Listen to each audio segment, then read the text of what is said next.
الحمدللہ رب العالمین والصلاة والسلام على سید المرسلین اما بعد فاعوذ باللہ من الشیطان الرجیم بسم اللہ الرحمن الرحیم پڑھئے الصلاة والسلام علیک یا رسول اللہ وعلى آلک واصحابک یا حبیب اللہ الصلاة والسلام علیک یا نبی اللہ وَعَلَىٰ آلِكَ وَأَصْحَابِكَ يَا نُورَ اللَّهِ۔ جمعہ کے دن جہاں بہت سارے نیک اعمال کرنے چاہیے، وہاں درود پاک پڑھنے کے بے شمار فضائل و برکات ہیں۔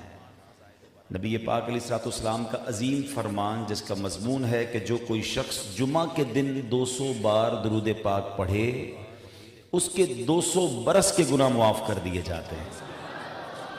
اور ایک اور بڑی پیاری حدیث ہے جس میں بڑی کس کو کنیکٹیوٹی محسوس ہوتی ہے، ایک اور خوبصورت تعلق محسوس ہوتا ہے کہ سرکار دو عالم صلی اللہ علیہ وسلم نے فرمایا، جس کا مضمون ہے کہ اور دنوں کا درود فرشتے مجھ تک پہنچاتے ہیں، جمعے کے دن پڑھا جانے والا درود بنفس نفیس میں خود سماعت کرتا ہوں۔ ہم درود پڑھیں اور آقا سماعت براہ راست فرمائیں تو جمعے کا دن دوسرے لفظوں میں ڈائریکٹ ڈائلنگ کا دن ہے، تو اس دن زیادہ درود پاک پڑھنے ہیں، اس دن زیادہ پیارے آقا کا ذکر کرنا ہے، اور بھی نیکیاں زیادہ کیجئے جمعہ کے دن۔ مفتی احمد یار خان نعیمی رحمۃ اللہ تعالی فرماتے ہیں، چونکہ جمعہ کا دن یہ اللہ کریم کے طرف سے ہمارے لیے بہت بڑی نعمت ہے، فضیلت والا دن ہے، تو جمعہ کے دن جو نیکی کی جائے اس کا ثواب 70 گنا دیا جاتا ہے، ملٹیپلائی بائی 70 ہو جاتا ہے۔ لیکن ایک اور بڑی کانشیس والی بات، سمجھنے والی بات ہے کہ جمعہ کے دن کا چونکہ مرتبہ زیادہ ہے، تو اس دن اگر کوئی گناہ کرے تو اس گناہ کو بھی ملٹیپلائی بائی 70 یعنی 70 گنا کر دیا جاتا ہے۔ تو جمعہ کے دن تلاش کر کر کے نیکیاں کرنی ہیں، گناہ بالکل نہیں کرنے ہیں۔ اللہ مجھے اور آپ کو جمعہ کے دن کی برکتیں لوٹنے کی توفیق عطا فرمائے۔ محبت کے ساتھ با آواز بلند درود پاک پڑھ لیں، صلو علی الحبیب صلی اللہ تعالی علی محمد صلی اللہ علیہ وسلم۔ آج میرا واکنڈ آنے کا جو مقصد ہے، ہمارے بہت ہی پیارے بھائی امیر اہل سنت بانی دعوت اسلامی کے خادم خاص حاجی علی رضا اطاری، جو ماشاءاللہ امیر اہل سنت کی خدمت میں ہوتے ہیں، پچھلے دنوں ان کی والدہ کا وصال ہوا، اور پھر جو مدنی منا ہے، میں سمجھتا ہوں شاید دنیا کا خوش قسمت ترین مدنی منا ہے، جو ان کا بیٹا بھی ہے، اور امیر اہل سنت نے جس طرح اس کو اپنا قرب عطا فرمایا، حسن رضا اطاری، تو ان کی دادی جان علی رضا بھائی کی والدہ، اور ان کے 40ویں کے لیے، ان کے چہلم کے لیے، ایک اجتماع کے لیے ان کی درخواست آئی۔ میرا چونکہ پنجاب کا سفر تھا، اور آج آپ جانتے ہیں کہ مدنی چینل کے ایک اہم پروگرام ذہنی آزمائش کا فائنل اسلام آباد میں ہے، تو آج ہی کے دن میں ہم نے ترتیب بنائی اور میں پھر حاضر ہوا۔ اللہ کریم مرحومہ کی بے حساب مغفرت فرمائے، درجات بلند فرمائے، جنت الفردوس میں اعلیٰ مقام عطا فرمائے، کروٹ کروٹ جنت کی نعمتیں عطا فرمائے۔ میں ان کے والد صاحب علی رضا بھائی کے والد صاحب سے، ان کے پورے تمام گھر والوں سے تعزیت بھی کرتا ہوں، اللہ پاک مرحومہ کی بے حساب مغفرت فرمائے۔ آج چونکہ ایک والدہ کے ایصال ثواب کے لیے ہم جمع ہوئے ہیں، اور ماں کی اہمیت کیا ہے، ماں کا مقام کیا ہے، یہ سچی بات ہے کہ لفظوں میں بیان نہیں ہو سکتا۔ دنیا میں جو سب سے زیادہ ہم سے پیار کرنے والی ہستی ہے، سب سے زیادہ ہمارے لیے سیکریفائس، قربانی دینے والی اگر کوئی ہستی ہے تو وہ ہماری والدہ ہے۔ ماں کا حق کیسا ہے، اس کو بیان کرنے کے لیے نبی پاک علیہ السلام کی ایک حدیث پاک سمجھیے۔ پیارے آقا علیہ السلام کی بارگاہ میں ایک شخص حاضر ہوا اور عرض کرتا ہے، حضور، حدیث کا خلاصہ ہے کہ میرے سب سے زیادہ اچھے برتاؤ اور حسن اخلاق کا حقدار کون ہے؟ نبی پاک علیہ السلام نے فرمایا، تیری ماں۔ کہا حضور اس کے بعد؟ فرمایا تیری ماں۔ کہا حضور اس کے بعد؟ فرمایا تیری ماں۔ کہا حضور اس کے بعد؟ کہا تیرا والد۔ اچھا، اب نبی پاک علیہ السلام کی زبان حق ترجمان سے جو نکلتا تھا ہر لفظ با کمال ہے، یاد رکھیے گا. ہماری طرح نہیں کہ جو منہ میں آیا کہہ دیا، کبھی فضول باتیں بھی ہو گئی، نہیں. سرکار دو عالم علیہ الصلوۃ والسلام وہ عظیم ہستی ہے کہ جن کے بارے میں یہ کہا جاتا ہے کہ ان کی زبان حق ترجمان سے جو نکلا وہ با کمال نکلا، بلکہ رب کی عطا سے اور رب عز و جل کی طرف سے جو عطا کیا گیا وہ نکلا. کیا خوبصورت بات اعلیٰ حضرت فرماتے ہیں نا، وہ دہن جس کی ہر بات وحی خدا، ہر بات، وہ دہن جس کی ہر بات وحی خدا، چشمہ علم و حکمت پہ لاکھوں سلام، وہ زبان جس کو سب کن کی کنجی کہیں، اس کی نافذ حکومت پہ لاکھوں سلام. پھر علماء کہتے ہیں نبی پاک نے 3 بار ماں کے بارے میں فرمایا، 1 بار والد کے بارے میں فرمایا. ایسے ہی نہیں فرمایا، اس کے پیچھے بھی بڑی حکمتیں ہیں، اس کی بڑی خوبصورت شرح لکھی علماء نے. علماء فرماتے 3 بار ماں کا ذکر اس لیے ہوا کہ ماں بچے پر 3 احسان کرتی ہے اور والد بچے پر 1 احسان کرتا ہے، اس لیے ایک بار کہا گیا. اب وہ سنیے کیا ہے بڑے احسان، ویسے تو دن رات وہ احسان کر رہے ہوتے ہیں. فرمایا نمبر 1، ماں اپنے پیٹ میں 9 مہینے اس بچے کو پالتی ہے. دوسرا کہ جب ولادت کا وقت آتا ہے ماں وہ تکلیف اٹھاتی ہے اور موت کے منہ کے قریب سے ہو کر واپس آتی ہے. اور بعض اوقات اب سنتے ہیں کہ ولادت کے دوران ماں کا انتقال ہو گیا. یہ بچہ پیدا کرتے وقت جو تکلیف والدہ اٹھاتی ہے وہ کوئی اور بیان بھی نہیں کر سکتا. اور تیسرا احسان وہ ساری زندگی جو پرورش کرتی ہے. والد ان تینوں میں سے ایک کام جو ہماری پرورش والا معاملہ ہے یقیناً بہت بڑا احسان ہے، لیکن ماں کا مرتبہ نبی پاک نے 3 بار فرمایا. اچھا لیکن یہاں ایک اور بڑی خوبصورت بات ہے. اگر عام آدمی یہ حدیث پڑھے اور وہ اپنے ذہن سے فیصلہ کر لے کہ بھئی اس کا مطلب تو ماں ہی کا مرتبہ ہے، اپنے ماں کی خدمت ہی کرنی ہے، والد صاحب کی تو باری بعد میں آئے گی، نہیں.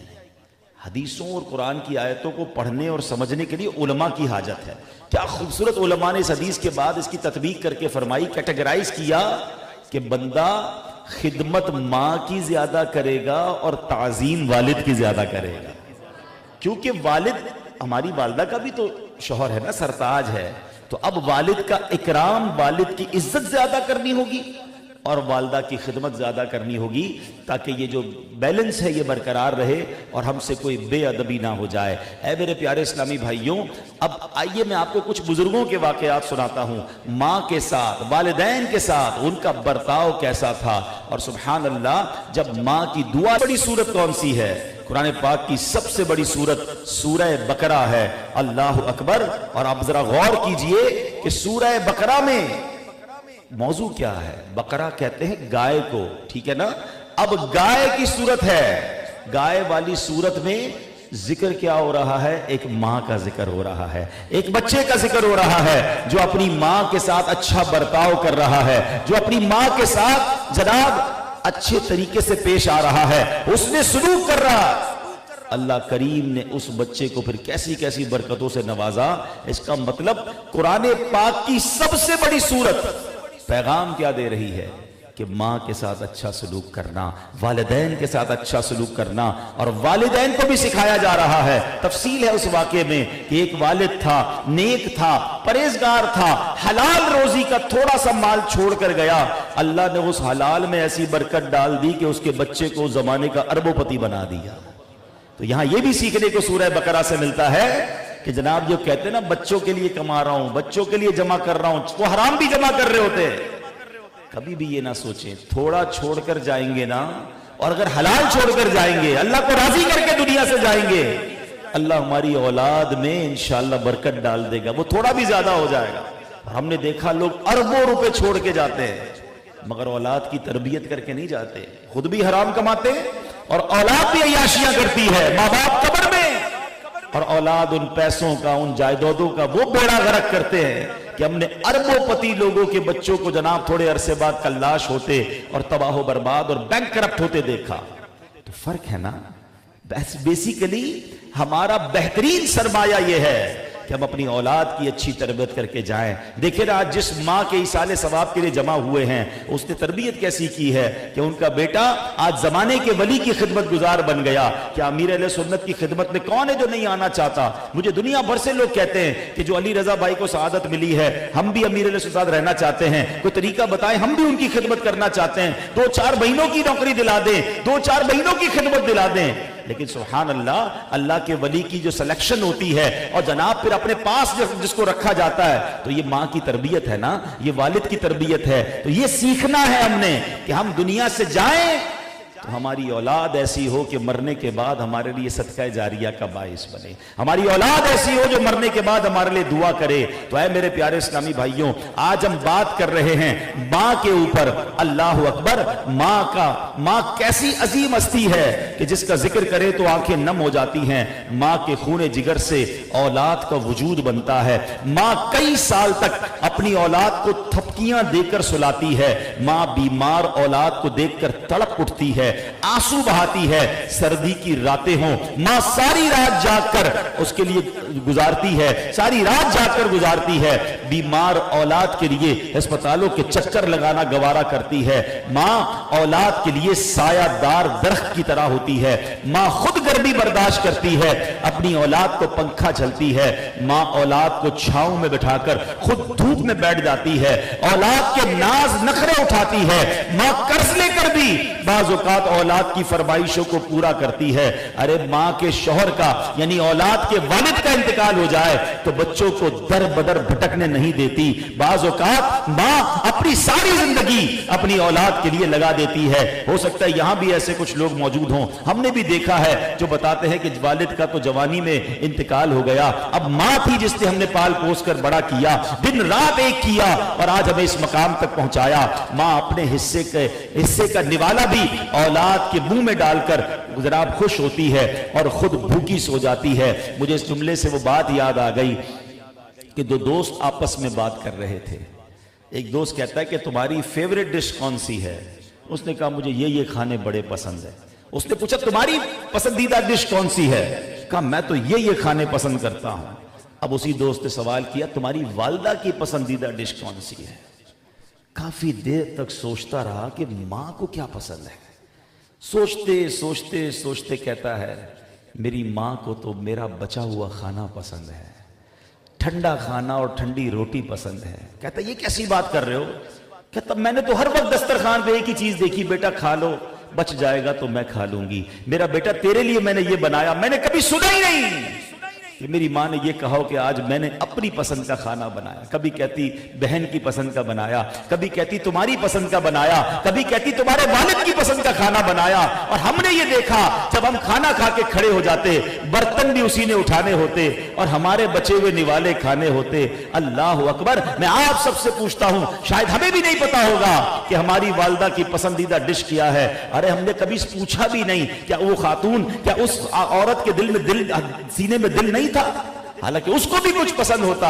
اگر جن کی ماں حیات ہے میں آج ان کو مشورہ دیتا ہوں کہ اپنے والدین کی پسند معلوم کرو. ہماری پسند کے نوالے بچپن میں انہوں نے ہمیں کھلائے ہیں, اپنے نوالے روک کے ہمیں کھلائے ہیں. ہم نے تو بچپن میں ایسے ناز اور ایسے لاڈ اٹھائے ہیں. آج شرم آتی ہے کہ صبح اٹھ کر اسکول جانا ہوتا تھا, مدرسے جانا ہوتا تھا اور ماں کبھی ناشتہ بناتی, ہم کہتے میں نے یہ والا انڈا نہیں کھانا ہے, میں نے وہ والا انڈا کھانا ہے, آج روٹی نہیں کھانی, آج پراٹھا کھانا ہے, آج یہ والی چائے پینی ہے, آج میں نے یہ کھانا ہے. ہم ضدیں کرتے رہے, ماں بیچاری دوبارہ بنا کے لاتی رہی. ارے ماں تھی یا ہوٹل والی تھی, ہمارے سارے نخرے انہوں نے پورے کیے. مگر اے میرے بچوں, اب تمہاری ماں بوڑھی ہو گئی, اب تمہاری والد تمہارے ساتھ ہیں. اب مزہ یہ ہے آپ ان سے پوچھو آپ کا پسند کا کھانا کیا ہے, آپ کون سا فروٹ پسند کرتے ہیں, آپ کون سی چیز پسند کرتے ہیں. اللہ توفیق دے تو اب اپنے ماں باپ کو وہ چیزیں لا کے دیجئے تاکہ ان کے چہروں پر مسکراہٹ آئے. مگر بدقسمتی یہ ہے آج بیٹا جوان ہو کر, بیٹی جوان ہو کر بھی اپنی ماں کو کہتی ہے کہ پانی کا گلاس دے دو, ابو ذرا کھانا دے دو. ارے اب تو وقت ہے ان کی خدمت کرنے کا. مگر آج جوان اولاد بھی اپنے بوڑھے ماں باپ کی خدمت کرنے کے لیے تیار نہیں ہے. اللہ اکبر, ماں کا مرتبہ کتنا ہے سنیے گا. ایک صحابی رسول نے نبی پاک علیہ الصلوۃ والسلام کی بارگاہ میں عرض کی یا رسول اللہ ایک راہ میں ایسے گرم پتھر تھے کہ اگر گوشت کا ایک ٹکڑا اس پر ڈالا جاتا تو کباب ہو جاتا. میں اپنی ماں کو گردن پر سوار کر کے 6 میل تقریباً 9.6 کلومیٹر بنتا ہے یہ. کہتے حضور ایسے گرم پتھروں پر اپنی ماں کو کندھے پر سوار کر کے میں نے سفر کیا ہے. یا رسول اللہ کیا اب میں اپنے ماں کے حقوق سے فارغ ہو گیا؟ سنیے نبی پاک علیہ السلام نے فرمایا، آقا فرماتے ہیں تیرے پیدا ہونے کے درد میں جو جس قدر جھٹکے سے اٹھائے ہیں شاید یہ ان میں سے ایک جھٹکے کا بدلہ ہو سکے. اللہ اکبر. آج نوجوان کہتا ہے میں نے ماں باپ کا حق ادا کر دیا. ارے ان کو گھر تو دلا دیا، میں ان کو ماہانہ پیسے دیتا ہوں، میں نے اپنے ماں باپ کے لیے ملازم رکھ دیا ہے، اب اور کیا کروں؟ ہم پیدا ہوئے تھے تو ہمارے لیے ملازم رکھا گیا تھا. ماں نے، آپ کو پتا ہے، غور کیجئے. اچھا یہ باتیں اس کو جلدی سمجھ آتی جو خود والد بن گیا ہو. ہم جب چھوٹے تھے نا سمجھ نہیں آتی تھی، جب خود ماں باپ بنے تو سمجھ آئی. جب بچہ پیدا ہوتا ہے نا فوراً اس کو 2 خادم چاہیے ہوتے ہیں. اب سمجھیے گا اللہ کی شان.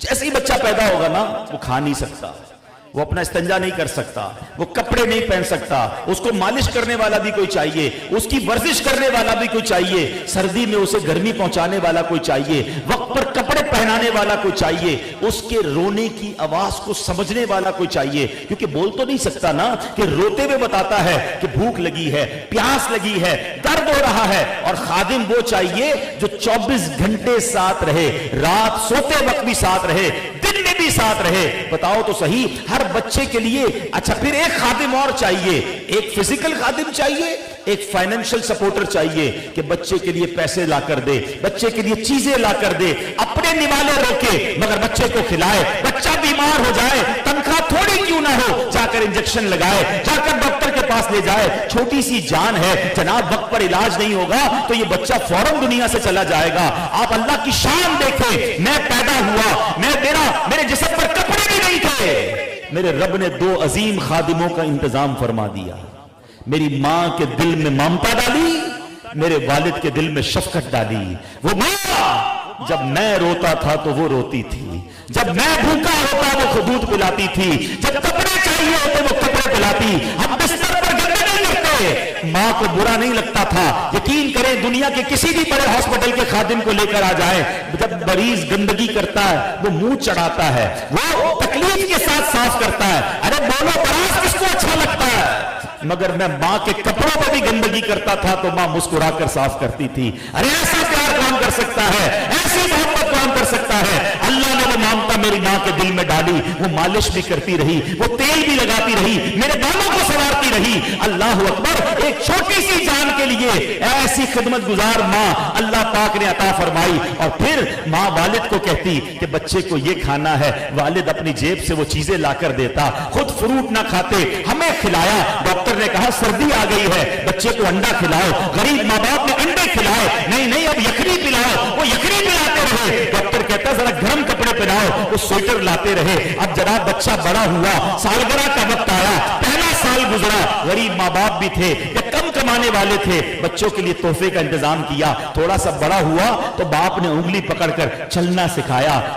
آج باپ کا ہاتھ پکڑنے سے گھبرانے والوں سنو، میں اور آپ جو زمین پر چل رہے ہیں یہ احسان ہے میرے والد کا جو ہمیں انگلی پکڑ کر اس نے چلنا سکھایا. اور جناب کبھی دکان پر رک جاتا تھا، بازار میں جاتا تھا، کہتا ابو یہ کھلونا پسند ہے، ابو یہ والے کب جوتے لینے ہیں. ارے اللہ اکبر. والد یہ نہیں کہتا تھا بیٹا پیسے نہیں ہیں، وہ کہتا اچھا دلا دوں گا. کبھی کسی سے ہو سکتا ہے قرضہ لیا ہو، کبھی اس نے اپنے لیے کپڑے لینے کا سوچا ہوگا آج میں نے جوتے لینے ہیں، اپنے جوتے کا پلان کینسل کیا، اپنے کپڑوں کا پلان کینسل کیا اور والد نے ہمیں کپڑے دلائے، ہمیں جوتے دلائے. اب کبھی سوچا ہر عید کو جو نئے کپڑے دلانے والے ماں باپ ہیں انہوں نے کبھی ہر عید پر نئے کپڑے پہنے؟ ہمیں کہتے تھے بیٹا کوئی بات نہیں، میرے کپڑے اچھے ہیں میں وہی پہن لوں گا. ارے جوتے ابھی پھٹے تو نہیں، میں وہی پہن لوں گا. ہم ضد کرتے رہے، سارے دوستوں نے نئے جوتے لیے ہیں، مجھے جوتے چاہیے، آج چاہیے. ایسا بھی ہوا تھا کہ گھر میں ایسی ضد لگائی کہ یہ چیز آج چاہیے. میں روتا رہا، پتہ نہیں والد نے کہاں سے انتظام کیا,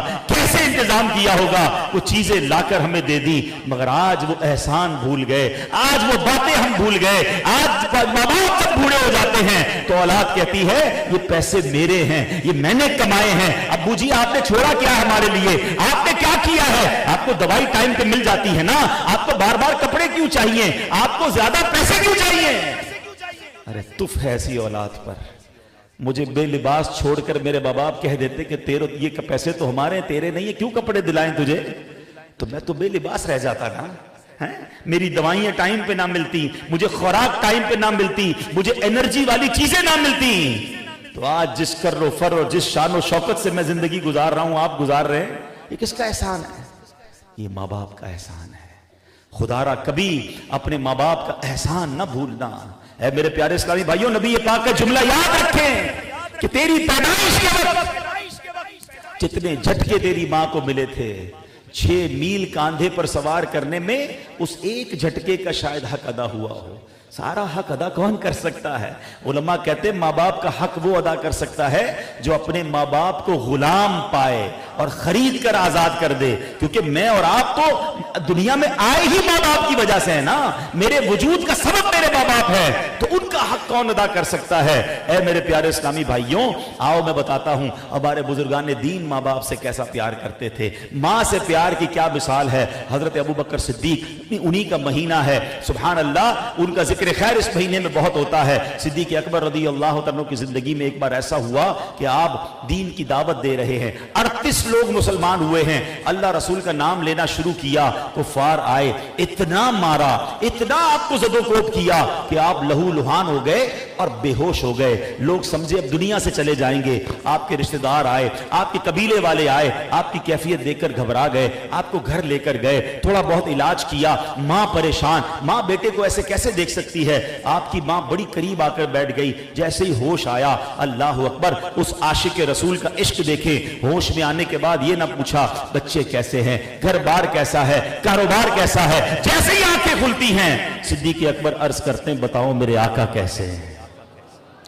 لوگوں نے کہا نبی پاک ٹھیک ہے. فرمایا نہیں, جب تک اپنے آقا کو دیکھوں گا نہیں تب تک مجھے چین نہیں آئے گا.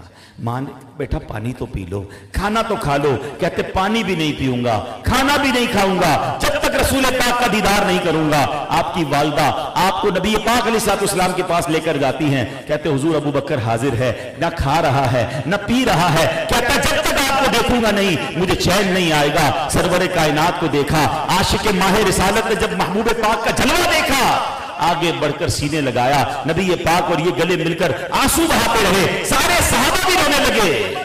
اس کیفیت میں اب ماں سے پیار دیکھو. صدیق اکبر کہتے ہیں حضور یہ میری ماں ہے, حضور یہ ابھی تک ایمان نہیں لائی ہے, حضور آپ دعا کر دیں کہ میری ماں بھی ایمان لے آئے. اللہ اکبر, اپنی والدہ کے ایمان کی فکر دیکھے اور پیار دیکھے. سبحان اللہ, میرے آقا نے اب ان کی والدہ کو اسلام کی دعوت دی, اور اللہ کے حبیب کے جب الفاظ ان کی والدہ نے سنے وہ بھی کلمہ پڑھ کر مسلمان ہو گئی. ماں بیٹے کا تعلق دیکھیں. حضرت ابو ہریرہ رضی اللہ تعالیٰ عنہ, یہ وہ صحابی ہیں جو سب سے زیادہ حدیث روایت کرنے والے صحابی. یہ اصحاب صفہ میں ہوتے تھے. معاملہ یہ ہوا کہ اصحاب صفہ بڑے غریب ہوتے تھے, ان کے پاس بعض اوقات کئی دن تک کھانا نہیں ہوتا تھا, مگر نبی پاک کے در اقدس پر پڑے رہتے تھے, حاضر رہتے تھے. ایک بار نبی پاک علیہ السلام نے کے پاس کھجوروں کا ٹوکرا آیا. پیارے آقا علیہ السلام نے ہر صحابی کو 2 کھجوریں دی. اب سوچئے غربت کا یہ عالم ہے کہ کئی دن بعد کھانا مل رہا ہے, مگر کیا بٹ رہا ہے؟ 2 کھجوریں. اللہ اکبر. حضرت ابو ہریرہ کو نبی پاک نے دیکھا کہ ایک کھجور کھائی اور ایک جیب میں رکھ لی. کہا ابو ہریرہ 2 کیوں نہیں کھا رہے؟ کہتے حضور میری ماں نے بھی کھانا نہیں کھایا ہے, ایک میرے لیے ہے ایک میری ماں کے لیے ہے. آقا نے فرمایا ابو ہریرہ 2 کھا لو, 2 تمہاری ماں کے لیے بھی عطا فرماؤں گا. نبی پاک نے والدہ کے لیے بھی عطا فرمایا. ایک دن کیا ہوا کہ نبی پاک علیہ السلام کی بارگاہ میں سیدنا ابو ہریرہ آئے, بڑے غمزدہ تھے.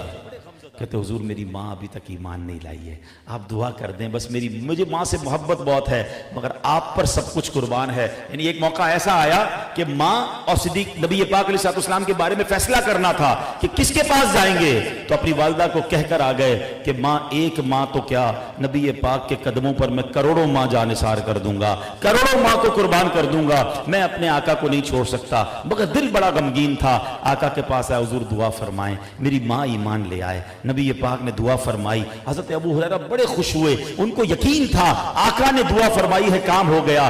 گھر پہنچتے ہیں تو غسل خانے میں غسل کی آواز آ رہی ہے، تھوڑی دیر بعد ماں غسل خانے سے باہر آتی ہے اور حضرت ابو ہریرہ کو دیکھ کر کہ اب آپ یہ دعا کر دیں کہ آپ کی ساری امت جو ہے وہ مجھ سے اور میری والدہ سے محبت کرنے لگ جائے۔ نبی پاک نے یہ بھی دعا عطا فرما دی۔ اپنی ماں سے پیار کیسا ہے، آقا سے ایمان کے لیے بھی دعا کروا رہے ہیں اور آقا سے والدہ کی عزت بڑھ جائے، لوگوں کے دلوں میں اکرام بڑھ جائے، اس کی بھی دعا کروا رہے ہیں۔ تو یہ ہے ہمارے اسلاف کا ماں سے پیار۔ ارے کس بزرگ کی بات کروں، حضرت امام اعظم ابو حنیفہ رضی اللہ تعالیٰ عنہ کروڑوں حنفیوں کے پیشوا ہیں۔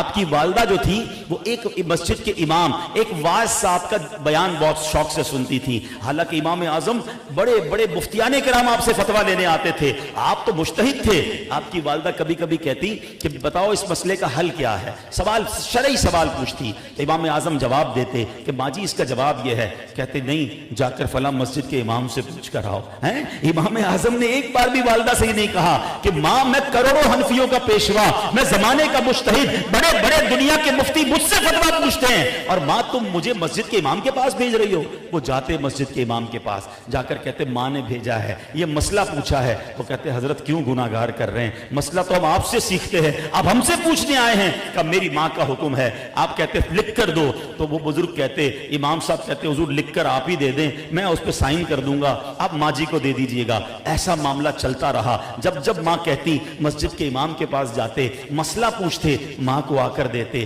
ایک دن ماں کہتی میں نے خود جانا ہے، میں نے مسئلہ پوچھنے خود جانا ہے۔ اللہ اکبر، اس وقت اس شہر کے لوگوں کی حالت حیران کن ہو گئی کہ وقت کا امام اپنی ماں کو جانور پر بٹھائے، غالباً گھوڑا تھا یا خچر تھا، اور اس کی لگام ہاتھ میں پکڑے کہاں جا رہا ہے، مسجد کے امام کے پاس جا رہا ہے۔ امام اعظم ماں کو لے کر جاتے ہیں، ماں حجرے میں جاتی ہیں، امام اعظم حجرے کے باہر کھڑے ہیں، ماں امام صاحب سے مسئلہ پوچھتی ہیں، واپس سواری پر بٹھا کر اپنی ماں کو لے کر اپنے حجرے تک آتے ہیں۔ اے میرے پیارے اسلامی بھائیوں، ایسے مرتبے نہیں ملا کرتے، ایسے پھل نہیں لگا کرتے، ایسے عروج نہیں ملا کرتے۔ آج ہمارا حال کیا ہے، آج بندہ تھوڑا مشہور ہو جائے، تھوڑا نام ہو جائے، تھوڑا مقام ہو جائے، تھوڑی دولت مل جائے، ماں باپ کو کہتا نظر آتا ہے پتہ ہے میں کون ہوں، آپ کو پتا ہے نا کہ میں کتنا بڑا آدمی بن گیا ہوں، اب آپ مجھ سے چھوٹے چھوٹے کام کروائیں گے، اب جناب میں آپ کو ان معاملات میں ٹائم دوں گا، میری ذمہ داریاں اور ہیں۔ ایک جملہ آج یاد کر لو، ہم کتنے بھی بڑے ہو جائیں ہم ماں باپ کے بچے ہی ہیں۔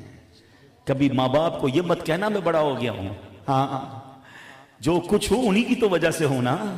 یہ بات یاد رکھنا کہ میرے پاس جو عزت ہے، جو دولت ہے، جو شہرت ہے، وہ میرے ماں باپ کی دعاؤں کا صلہ ہے، وہ ماں باپ کی وجہ سے مجھے ملا ہے۔ کبھی ان کو یہ مت کہنا میں بڑا ہو گیا ہوں، کتنے بھی بڑے افسر بن جاؤ، گھر میں افسری نہ دکھایا کرو، گھر جا کے پیری دبایا کرو، گھر جا کے خدمتی کیا کرو، ادھر سے دعائیں ملیں گی، اللہ تمہاری عزتیں اور بڑھا دے گا۔ با یزید بستامی رحمت اللہ تعالیٰ علیہ کتنے بڑے اللہ کے ولی ہیں۔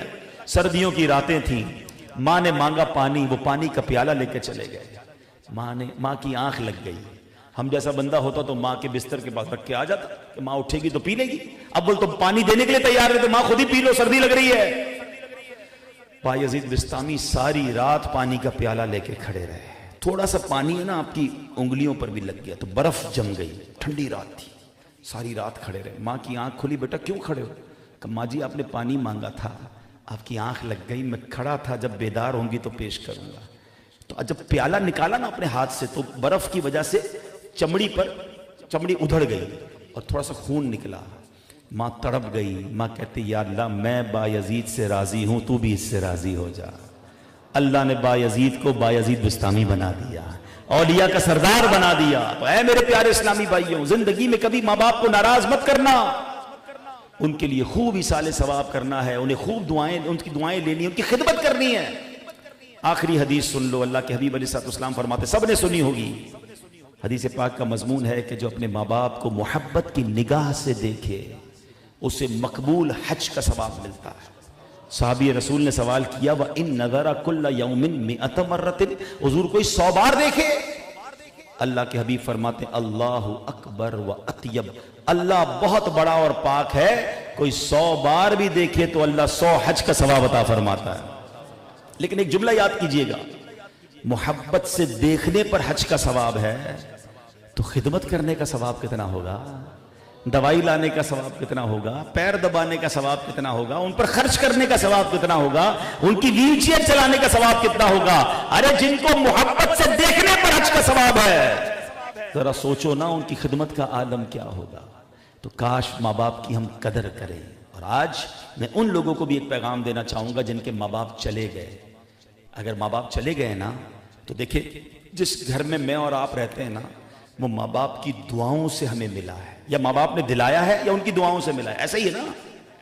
مزہ یہ ہے کہ اگر ماں باپ چلے گئے ہیں تو آج ہم بچے مل کر اپنے ماں باپ کو جنت کا گھر دلا دیں۔ اور وہ کیسے ہو سکتا ہے؟ حدیث پاک کا مضمون ہے جو اللہ عز و جل کے لیے مسجد بناتا ہے اللہ اس کے لیے جنت میں گھر بناتا ہے۔ اب دیکھیں نا اتنی عالی شان مسجد بنی ہوئی ہے، ہو سکتا ہے بنانے والے چلے گئے ہوں، مگر سجدے ہو رہے ہیں، نمازیں ہو رہی ہیں، ان سب کو قبر میں ثواب قیامت تک ملتا رہے گا۔ تو اپنے ماں باپ کے لیے کوئی مسجد بنائیں۔ دعوت اسلامی دنیا بھر میں مساجد بناتی ہے، مدارس بنا رہی ہے۔ اب ہم سے رابطہ کریں، ہم مل کر آپ کے مرحومین کے لیے مسجد بنائیں گے، اپنے لیے بھی بنا کر جائیے، اپنے ایصال ثواب کے لیے بنا لینا کہ میں چلا جاؤں مجھے قبر میں ثواب کا تحفہ قیامت تک ملتا رہے۔